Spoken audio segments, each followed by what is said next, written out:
As a cereal, rice is the grain with the second highest worldwide production after maize. It is the most important staple food for a large part of the world's human population. As a matter of fact, rice is the most important grain with regard to human nutrition and calorie intake, providing more than 1/5 of the calories consumed worldwide. A traditional food plant in Africa, its cultivation declined in colonial times, but its production has the potential to improve nutrition, boost food security, foster rural development, and support sustainable land care. Back in the past, it helped Africa conquer its famine of 1203. From mere 200 million tons in 1960, world production of paddy rice or unmilled rice, or better still, unprocessed rice, has risen steadily to over 678 million tons in 2009. The importance of rice cultivation indeed goes beyond providing human nutrition and food security. Production of rice, if given necessary attention, has the potential to profoundly impact on the economy and provide millions of jobs, as the case in Asia. As a government that always seeks new opportunities to productively engage Lagosians, Governor Babatunde Raji Fashola's administration has devoted a great deal of attention and resources to pioneer commercial production of rice, although still on a marginal scale. This is being done through the novel Rice for Job program. The concept is to use rice production to create employment, because you agree with me that Lagos, with a population of 18 million, we need to do a lot in terms of job creation. And it's one of the 10-point agenda of Lagos State. We know rice cultivation is a very profitable enterprise, so government supports them principally with land development, with extension service, and input distribution. They apply their labor and they make the money for themselves. Also, in 2008, you will recall that there was a major crisis in rice all over the world. And a bag of rice, a 50 kilogram of rice that before then was selling for just about 5,000, 6,000, suddenly went to 12,000, 14,000 and above. In other words, if there is a food crisis, Lagos is most affected, and rice is a major product. Every home in Lagos State now eats rice. And if we do not have a safety valve to control price, we will be in a major dilemma. Considering the much touted small size of the state, producing rice in Lagos might seem as not visible. But at Itoiki in Ekpe and Itoga in Badagry, paddy rice fields are now being cultivated. The production revolves around such species as Faro 44, New Rice for Africa, Nerika 8, and Ofada. Apart from Ofada, Nerika 8 and Faro 44 are all improved release varieties. So we have seeds, we can source for seeds, we can get seeds to plant as large an area as possible. Ofada is not that available, and that's why the price, even the eating price, is much more. Ofada is not commercially viable for now in terms of the seed. For example, if we want to plant 1,000 hectares of Ofada, can we get the seed? The truth and the answer is no. But if we want to plant 10,000 hectares of Nerika 8 or Faro 44, we can get the seed. So in terms of the variety, yes, we can manage the variety depending on what we have. For the records, it should be emphasized that rice was being produced in the state before the coming of Rice for Job program. However, comparing the volume of production with the potential of this grain, including the demand for it, the previous production, which was a collection of individual farmers' efforts, was far from being enough. Designed as another empowerment program of the present administration, Rice for Job program is weaved around rice farmers who were already in this business and others who are willing to join. It seeks to create sustainable empowerment and productivity for Lagosians desirous of moving out of the poverty line. The harvesting is done for each farmer. So each farmer owns his harvest. So each farmer processes his harvest, and a sale is done through our linkage. If you go to Agro Sports in Lagos State Ministry, there's a sales of rice going on right now. We're linking the farmers to genuine markets. We have a processing center that gives them the quality that is needed because we supervise it. Money is generated to the farmer. Right now, directly there are not less than 2 sites, not less than 1,000 people that earn a living in one way or the other in this project. When we multiply that by 5, we can say conveniently that indirectly there will be at least 5,000 people that are benefiting from what we're doing. That's from the production to processing. Like regions with low labor costs and high rainfall, rice cultivation is well suited to Lagos as it is labor intensive to cultivate and requires ample water. The wetland topography of Lagos, with some areas standing below the sea level, is an added advantage.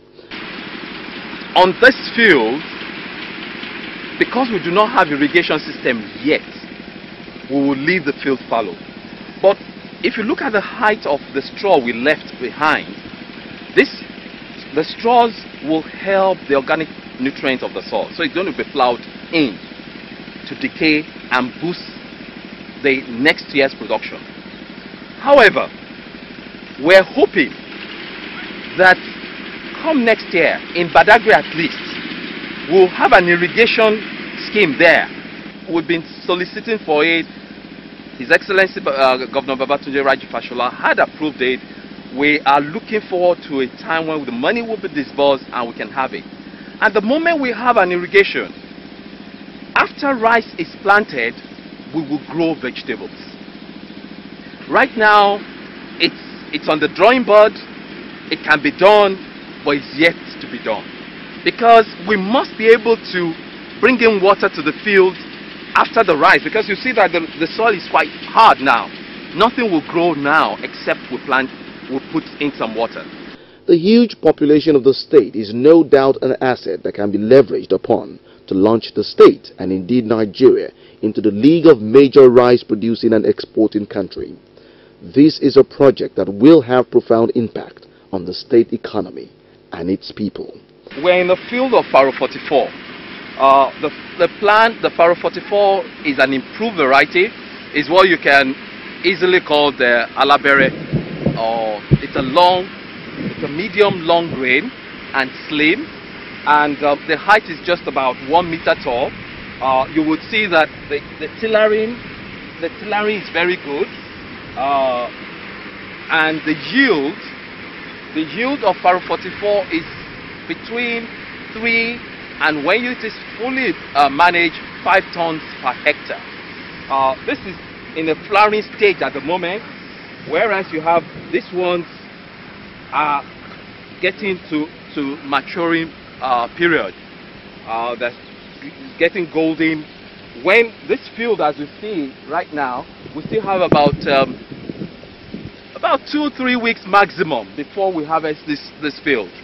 This was planted much later than a further field, but this can yield twice as much as whatever you get in a further field, because it's bred for high yielding variety. It's a high yielding variety, it's an improved variety, and it's an early maturing variety. That's why it's about 100 days to 110 maximum from planting to harvesting. It is a noble program that is being initiated by His Excellency Governor Babatunde Raji Fashola SA. Actually, before the assumption of office of His Excellency, one would have expected past governments to have belief in the agricultural viability of the state.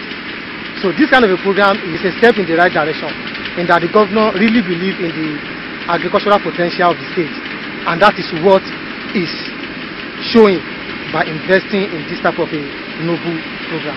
Since this program started, Governor Babatunde Raji Fashola's administration has made enormous efforts to improve production. This is being done through deployment of appropriate infrastructure and technology, from planting to harvesting, processing, packaging and marketing, to lessen the burden of rice farmers and make this business more attractive. We're building up the capacity for them to know which variety to plant, commercially and sustainably. What are the machines they needed? You see, because there are lots of giant machines out there that are not appropriate for us. So they need to know what kind of, like you see what we're using there. What we're using here on that field is what we refer to, I will refer to an appropriate harvester. It's a mini combined harvester. It fits into our terrain. We'll need more of that. I'll show you again a seed drill, a transplanter. So by the time we have enough of this machine that they can muster the technology to use and plant with, if you look at the field we are, you would see that they are in rows. This was because it was transplanted by a transplanter. What the government is doing right now is to increase their capacity to understanding the technology involved in rice production, not cutlass and hoe, as well as what the infrastructural base, developing the land terrain, as well as providing some infrastructure that will be out of reach for the farmers. For example, irrigation. No farmer anywhere in the world, US, Asia, does irrigation scheme by themselves. It's the government that does it. These are the infrastructural development that we're putting in place before we can fully hand over to the farmer to manage the field. I feel fulfilled in the sense that I've been in the rice production for close to 10 years, and I know what it takes to be producing rice manually. So when this program came up, I gladly came in and I embraced it. There are some people that we started rice production together, whom I invited, but they never came. But today, some of them are trying to come into the program. The most difficult aspect of rice production is the manual activities that is being used in cultivating, processing, and what have you. So now that the government is promising mechanization, that is actually what attracted me. And I can tell you there is improvement, and the mechanization is being witnessed day in, day out. We have different packaging. This is, for example, this is from a farmer, you understand, ready for marketing. And we still have another one from Mrs. Onitiri. You know, he has his own, she has his own one too. This one belongs to Mr. Abdul Ganiu, you know, with the help of Lagos State Rice for Job. And I have my own package too. Because it is capital intensive, rice production becomes a huge source of investment potentials for private investors, with the statistics showing per capita consumption of rice increased by about 50% by year 2010. Rice production no doubt guarantees a good return on investment. I will employ you to go and visit the agro park at Imota. They are putting a rice production plant.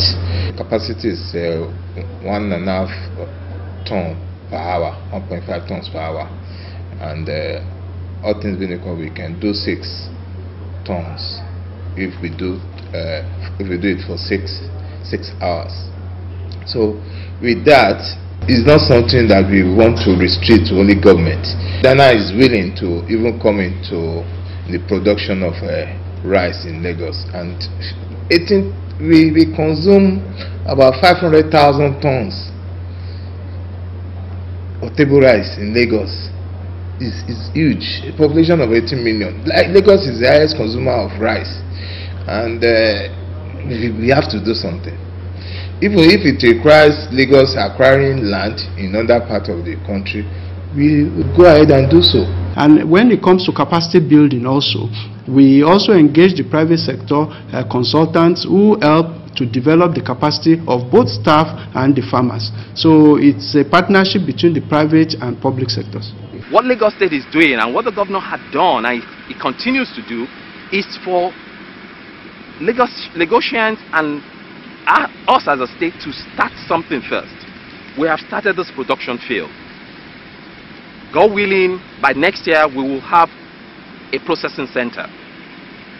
The private investors can meet us at a particular point either with the outgrower scheme, in other words, the farmers we are using now, supporting them directly, or in the processing, that okay, we have a processing center, we want to manage the processing center from the government, or we want to take the product. So there are various platforms, there's a value chain, right from production to processing, that private investors could meet us. And that's why we are starting. We want to start it, because oftentimes people would say, oh, the Lagos State cannot produce rice. Right now, Lagos State is a state to reckon with when it comes to rice production and rice processing. With deployment of more technology by government, there is bound to be a leap in production volume over a few years.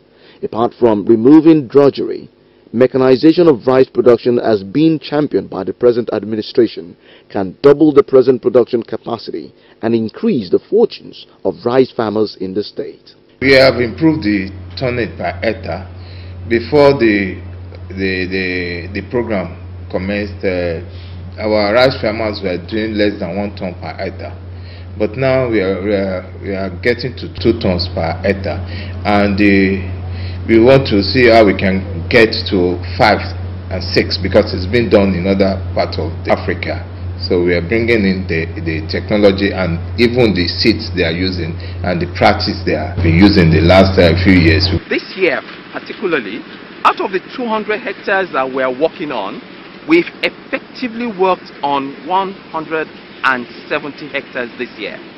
And of that 170 hectares that we have on, remember we have 200 hectares that we have partially developed. We have there 100 hectares that are strictly upland and planted to upland rice. An upland rice variety gives us just a little over 1 ton. Then we have about 40 hectares that is hydromorphic, that is in between upland and lowland. And we have 30 hectares that is strictly lowland. The lowland activity gives us a yield tonnage of over 2 tons per hectare. A few years into the program, the commitment of Governor Babatunde Raji-Fashola's administration has brought tremendous improvements to rice production in the state. Driven by desire to ensure food availability for the state's teeming population, Rice for Job program targets increased productivity in the quantity and quality of rice that is being rolled out from farms across the state. This is the first program that is strictly initiated around the farmer and the need of the state. Both coexisted. The state needs to feed 80 million people. The state at the moment, consumes about 12 million bags of rice. That's over 500,000, that's 600,000 metric tons of rice. There are areas in the state that can grow the rice. No. Therefore, what we have is that we have an initiative that puts the farmer at the center of the action, but the government backing it up with everything that is needed to do. So you have the government backing the farmer to produce for the state, for the indigenes and the citizenry to do. Right now, it is almost 70% funded in terms of equipment and everything by the government, and 30% from the farmer. But gradually, that will shift. That it becomes 30% from the farmer, 30% from the government, and 70% from the farmer. That is the ultimate goal. Also, we're having a processing center. Right now, we have 2 processing centers to serve each site. Again, when you look at the quality, vis-a-vis the quality of the rice grown outside or processed outside, it's a major one. Every rice grown in any particular year, for example, what we're harvesting now is going to be processed in another few weeks. So we do not store our rice for 1 year, 2 years, or 3 years. I had said to many people at many times and many fora that the rice you eat that is imported is 5 years old at the minimum. These are fresh. So it's like you're going to your backyard and picking a fresh vegetable and you're cooking. The nutritional value are not comparable. Refreshing, isn't it? But the production is still at its early stage. it also faces its own peculiar challenges, especially in the area of weed control and management, including proper birds and rodent control.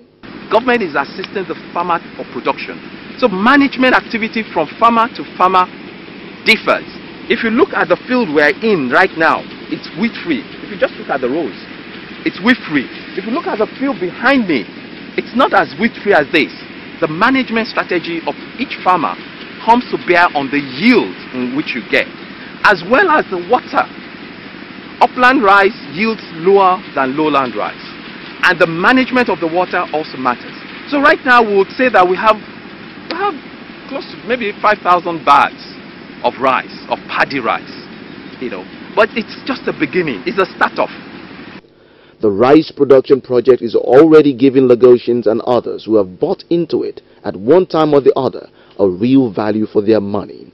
Again, this project will expand the state production base further and complement other agriculture-oriented programs of this administration. I can see the future very bright because our rice farmers are doing extremely well now, and they are going to do better because whatever they produce, there is a market for it, and that is going to be market-driven production. There is nothing they produce that they cannot market in Lagos. So it affords them the opportunity, and with innovation, we are giving them inputs that will improve on their yields and the quality of their yields, and that is what Lagos is doing. Lagos Ministry of Agriculture is doing, and ours as government, we are just to make the enabling environment favorable for our farmers and our investors. Even the potential for growth is still there, so we still want to improve on what we have. We are about 50%, capacity, of our potential. So we have done a lot in the short time, and there's still a lot more that can be done. We started planting manually. We started harvesting manually. Now we have a transplanter, we have a drill, we have a harvester. There's still few. There's still much to go. We can still go beyond that. Also, the varieties we're planting now have a potential of 4, 5, 6 tons. We're yet to get to that potential of the varieties we're growing. And in other words, my job still remains to be able to encourage, and I use the word encourage because the government is not going to do it, to encourage the farmer to know the importance of water management, to know the importance of weed control. The varieties are okay, but water management, weed control, bud control are still factors that will take off your yield. So the potential of 6 tons cannot be reached until we bring everybody to a level where the weed control is perfect, almost like this, the water management is perfect, and the bud control and other minor rodents are taken care of. When this is done, that will give me an utmost satisfaction. In the characteristic manner, Lagos again clearly set the pace in purposeful governance. By this initiative, Governor Babatunde Raji Fashola's administration has expressed its desire to roll back hunger and push the frontier of food production beyond just being available to being qualitative and affordable. This is one idea that is immensely beneficial not just to Lagosians only, but Nigerians in general.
every society, the security of lives and properties remains a crucial factor in the peace, progress, and development that is achieved. An environment that is secured guarantees stable business and economic growth. Living is better organized and coordinated, and potentials are greatly enhanced, and progress quite predictable. Prior to 2007, when Governor Babatunde Raji Fashola's administration assumed office, the state of insecurity in Lagos was worrisome. Armed robbery attack on homes and business organizations was prevalent. On streets, roads, and in homes, Lagosians lived in a state of insecurity and fear. Numerous lives and properties were also lost. Governor Babatunde Raji Fashola's administration inherited a security situation that also threatened the multi-billion naira in investments, especially through various bank robberies that brought the state almost to its knees. Determined to tackle insecurity and other related problems headlong, the administration undertook a comprehensive assessment of the state security system. This responsibility was given to a 31-member security committee headed by former Inspector General of Police, Chief Musiliu Smith. The report drawn up by this committee thus became the operating document for the reforms that had swept through the state security system. Its recommendations are essentially reflective of the situation across the country, which is fundamentally that the security agencies, which are federal, are just under-resourced, and therefore they can't function at an optimum level. And this is a fundamental problem with the state of things in Nigeria. Hasn't fundamentally changed. But what the committee, what I suppose the governor set up the committee to do was to find a local solution to what is essentially a recurring and almost endemic national problem. So the committee acknowledged that there are security challenges. The very nature of Lagos means that it's multifarious. It's got huge number of people, huge number of unemployed. It's the industrial center, it's the commercial center, it's the financial center, it's riverine, it's land-based, it's urban, and probably the most concentrated urban space in Africa. And therefore, there was a need fundamentally to at least try and move sufficient resources to the police and other agencies. The administration galvanized the organized private sector with the convocation of a town hall meeting at a civic center in Lagos. With major business executives and drivers of the corporate world in attendance, Governor Babatunde Raji Fashola's administration presented the strategy to combat the rising field of insecurity and solicited their support as major stakeholders in the state.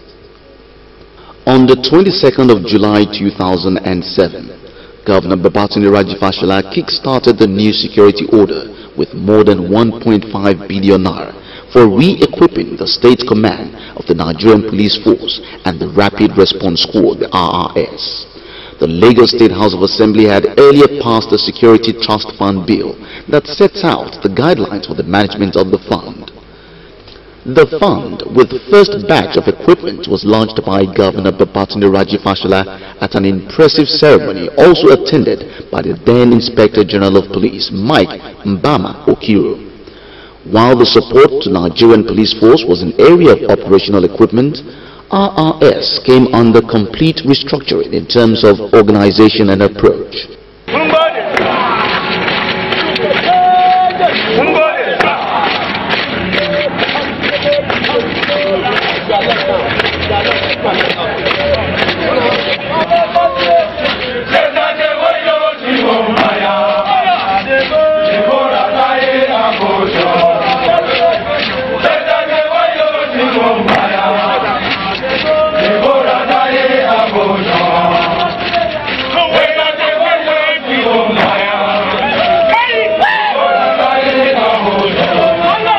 The trust fund being there, the government has left it. It's not controlling how the money is sourced and how the money is spent.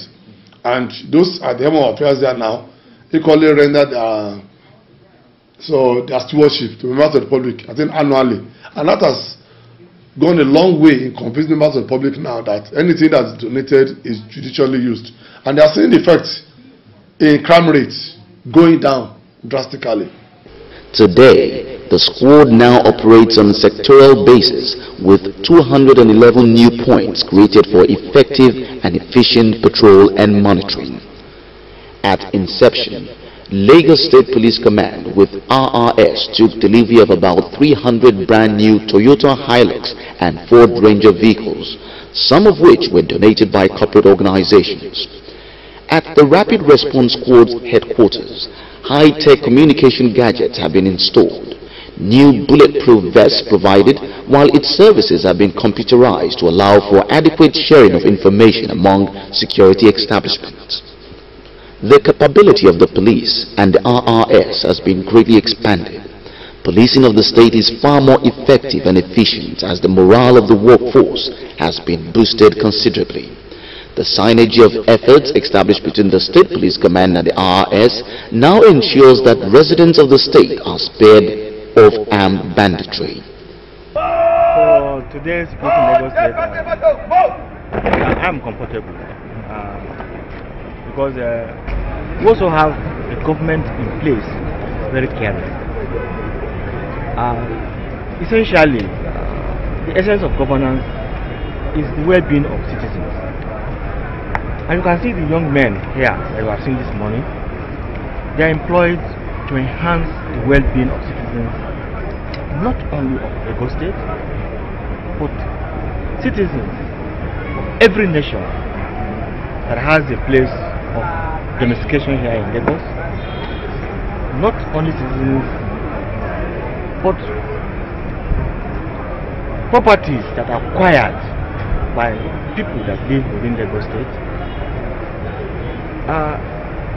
If the government is doing this, it means the government is really after the well-being of citizens, of the environment that they find themselves and governing the people very well.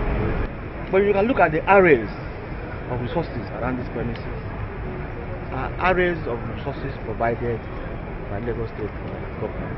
No matter how intelligent, how effective, how strong, so you are to do a job, there's a proverb that says, neither a wise man, nor a dull one can walk without tools. You don't necessarily have to go to the street now and fight armed robbers now who are sophisticated robbers now without bare hands. It's not possible. You don't want to stay in the sun now, in the rain now there's rainy season now, and be controlling traffic now, be controlling criminalities without raincoat, without rain boots. I'll be soaked. And as a human being now, it's going to have effect on my health.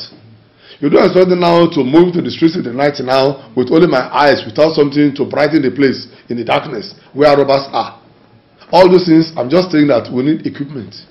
And the equipment are what the trust fund is set up to. Not only providing equipment now, maintaining the vehicles.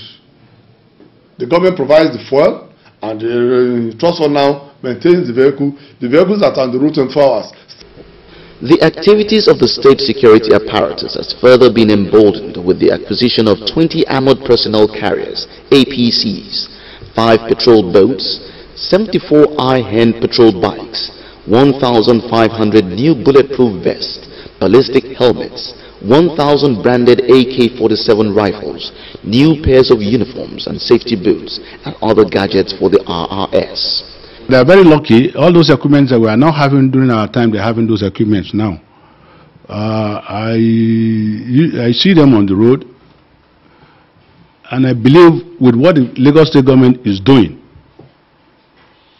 and then a little bit of more commitment. They are committed, but if you can, a little bit of more commitment, I think we are getting closer to. They are getting closer to the point. And moreover, you can see that the bank robbery problem that disappeared in Lagos. Finally, most of the car thefts too, car snatching also, they have reduced, which means the RRS is doing very, very well. In this era of technological advancements, Governor Babatunde Rajafashola's administration has tapped into the potentials offered by electronics. It has therefore deployed closed-circuit cameras for surveillance and monitoring in strategic parts of the state. The project, executed on the Lagos State Safe City project, now ensures 24-hour tracking of all activities within these areas of location. We realize that security is critical to the dream of the Lagos that we want. And we also realize that no state can successfully continue to police herself in the orthodox method of beats and patrols alone. In an increasingly technology-driven age, we must become adaptable and responsive, and therefore the Safe City program is a deployment of technology through the state to increase the capacity to monitor not only crime but also to manage other logistic challenges that we have: traffic management, solid waste monitoring, and all of that. Again, 2 choppers were acquired for security surveillance. The multi-purpose choppers, which can also be used in emergency and rescue operation, caps government efforts at providing total security coverage for the state on land, sea and air. With toll-free emergency numbers 112 and 767 effectively in operation from emergency call centers, response to distress calls from members of the public has improved. After months of construction, the State Security and Command Center is now completed. This purpose-built edifice is to serve as coordinating center for the activities of all security agencies in the state. Operation Mesa, the security crack teams that comprise personnel of the Nigerian Army, Navy and Air Force have been an incredible complement to the efforts of the police to ensure a crime-free Lagos. With random and regular patrol of crime-prone areas and flashpoints across the state, its activities have reinvigorated the state's peace and stability. I want to owe a lot in this circumstance to the state government. There is a very novel idea which is still peculiar to Lagos State, and that is the establishment of the Lagos State Security Trust Fund. That has become, or it is the engine room in bringing all security agencies to work as a team, because there is synergy among security agencies, there is collaboration between security agencies and other stakeholders, and there is also collaboration between the stakeholders I'm referring to here are the aspect of government, and why the security agencies are the police, the SSS, the Navy, the Army, etc., and the general public. They have been quite responsive. With the success already achieved, supports continue to pour in for the State Security Trust Fund. Conference 57, the umbrella body for all local government and local council development areas in the state, donated 114 utility vehicles to the State Police Command. Following in this trail, more organizations and individuals have made donations in form of cash and kind to the fund. This has further emboldened the government to undertake more ambitious projects to strengthen the state's security. Lagosians have particularly expressed their support through donations in cash and online to encourage the sustainability of this program. The security of this area is okay, so far so good. Since the administration of the first term of Governor Fashola, I think the RRS has improved tremendously. They have lesser crimes now everywhere. The neighborhood watch, the bike, I think everything is working effectively well, very, very well, sincerely speaking. If I have to assess them, most actually within the neighborhood, aside the outer area like this, I think they are doing very well. We hardly record as in criminal cases within our own terrain here. Sincerely speaking, it's been very, very okay. I must commend the police, honestly. I personally am impressed. Now I see what happens every day, day in, day out. And the response, no, forget about it, they are trying. We can't get there in a day, but we are getting there gradually.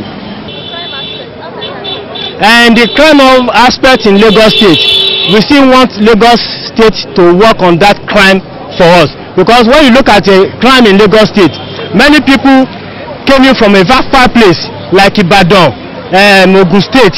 When they come and operate in this Lagos, they'll go back there. And now this rural area, that is where they live.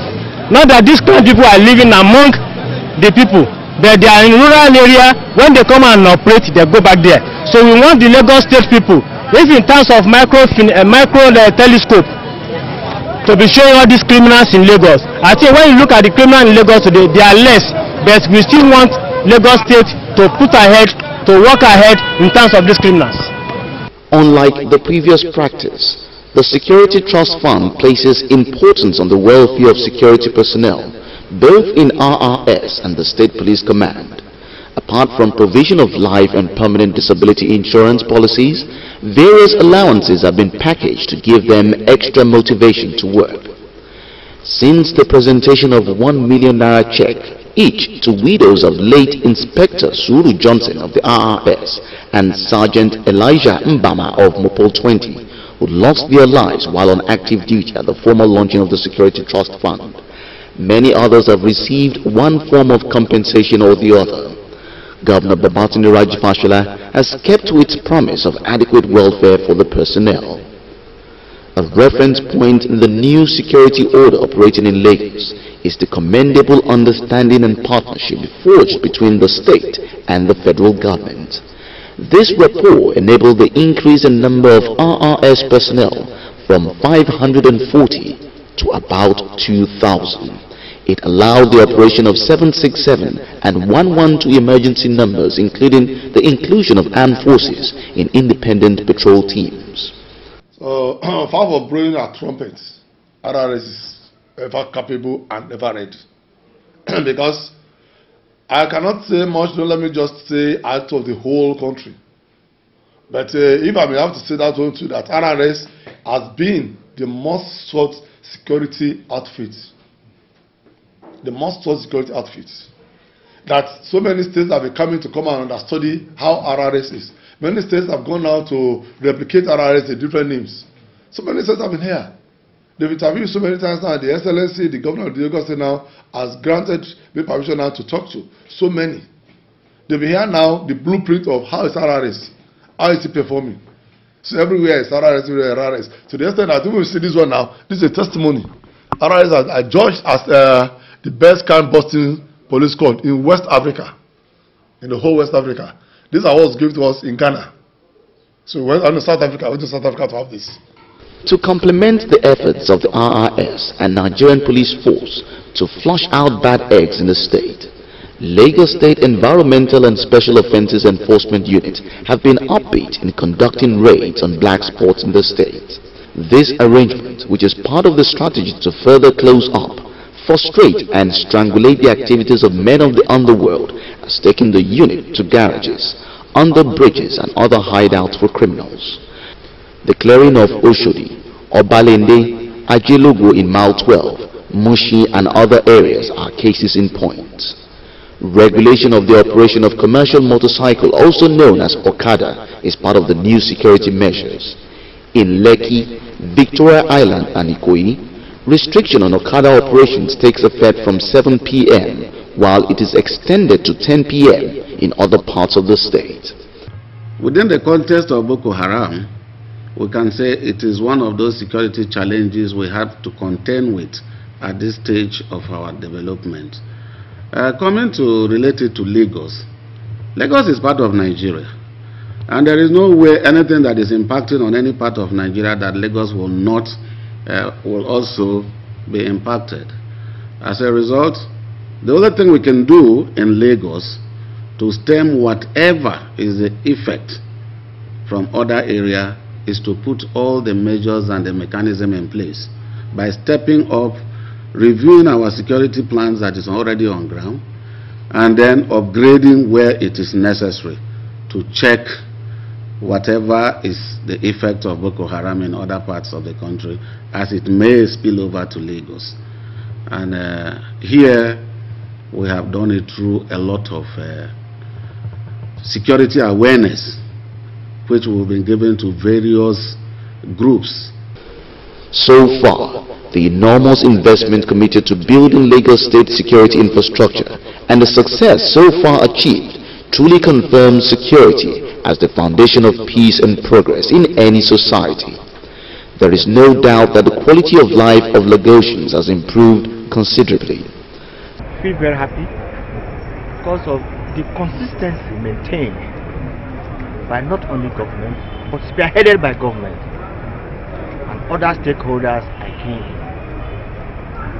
Lagos State here has a security trust fund that assists in provision of requirements for security agencies, which police under democratic dispensation is a lead agency as the constitution spells out, to make sure that activities generally, legal activities, I'm qualifying it because there are a lot of people around that do not like legal activities. Their intentions and purposes to disrupt legalities,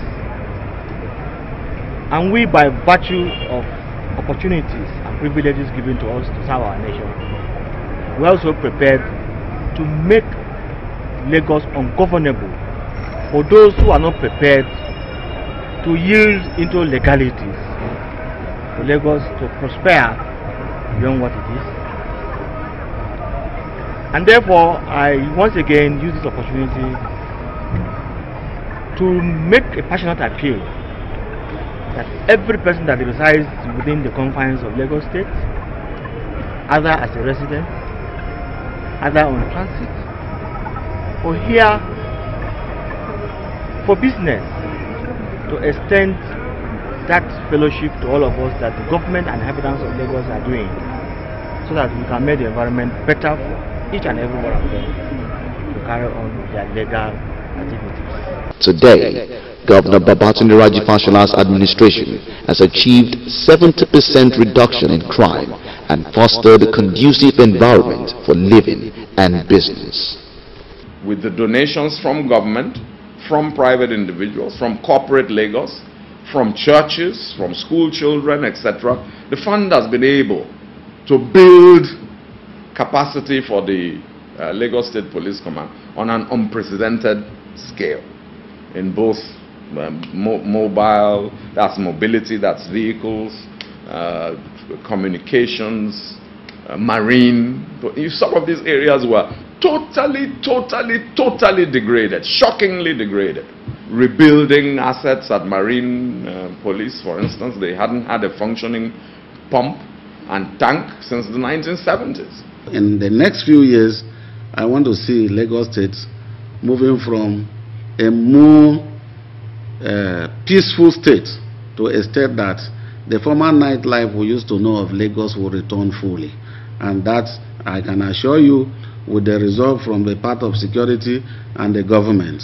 And the people themselves who have been inundating us with series of text messages as to what is happening in their areas will also help us to perform much better. Lagos State security model has also attracted international recognition and commendation, especially from the United Nations Congress on Crime Prevention and Criminal Justice. Religious and ethnic clashes have equally been successfully curtailed. Governor Babatunde Raji Fashola has indeed succeeded in giving us a Lagos that provides a platform for individual self-expression and self-actualization.